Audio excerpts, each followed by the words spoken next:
Hi guys, and welcome back to another day of learning. Today we'll be talking about how to record a chess game. So firstly, when you want to start recording a chess game, you'll need a pen or pencil. Today I have a pencil. And you'll need a notebook that is like this. I'm going to explain it later. So what you do is you rule a line like I've already ruled, like this, in the center of your page. You rule a line in the center of your page, and then you rule a line at the top of it, and then you write white on the left hand side and black on the right hand side. Next, you then write the person's name. The person that is playing as white, you write that person's name on top of, you write that person's name on top of the side they are. So if, let's say I'm playing and then I'm white, I write my name here, David, and then let's say I'm playing against Josh. I write Josh here. Now, we then write numbers 1, 2, 3, 4, 5 to how many moves we make in the game. Then now we get to starting.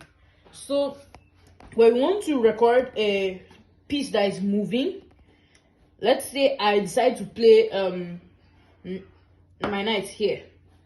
How I know what square my knight is on is that I write under white here as the first move. So that's on the line 1. On line 1, I write I check the letter of that file. So this file is the C file. So I write C. So knights are represented as N. Then I write the file C. And then I write the column, that's number 3. So I write NC3. That represents the knight. All the pieces have the way what they use to recognize what piece that particular piece is. So rooks are R. A bishop is B, a capital B, R.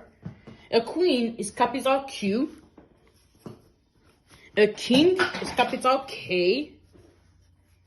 And then a pawn, there's no special there's no special letter for that. So we don't write anything in front of a pawn. So I've played this. Now let's say my brother Josh plays his pawn here. How I write this is that I don't write anything. So there's no first letter here. But then I check the file. It's the E file. So I write E. This time is small letter because that's the file.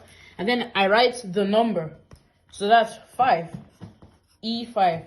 That's the square that pawn moved to. So when someone let's say you're in a championship, and when the umpire looks at your recording sheet, he knows that okay, black so and so person played his pawn to E5. Actually, I should write this on the black side, not the white side. Sorry. So E5. So now we're done with how the pieces move. So now let's say the game continues and I play this. So this is F, the file F. This is 4 and it's white. So I go to file. Since this is my second move, I go to the second line that is written 2. So that's the second move that I've played, and that is F4.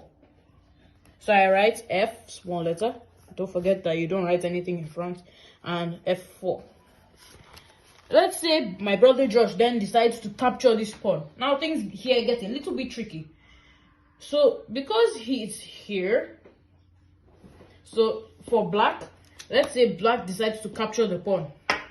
What you write is, you write this file that the pawn, let's say this is the pawn, that the pawn was on. So we write E. So we write E for black. That's the square file he was on, times the square that the opposing piece was on, that you captured. So that was F4. So we write F4. Now things are different when an official, so the back, so the rook, knight, the bishops, and the queen and king, they are all recognized as officials. So when one of the officials wants to capture another piece, let's say my rook wants to capture this bishop that is here. What I write now is I don't write the file number for. So when an official is capturing another piece, you don't write the file, but instead you write the letter that you use to recognize that particular piece. So rook, that's R, times the square that the bishop was on, that's E4. So that means that the rook captured a piece on E4. I hope you learned something today, and this is how you record a chess game. Thank you.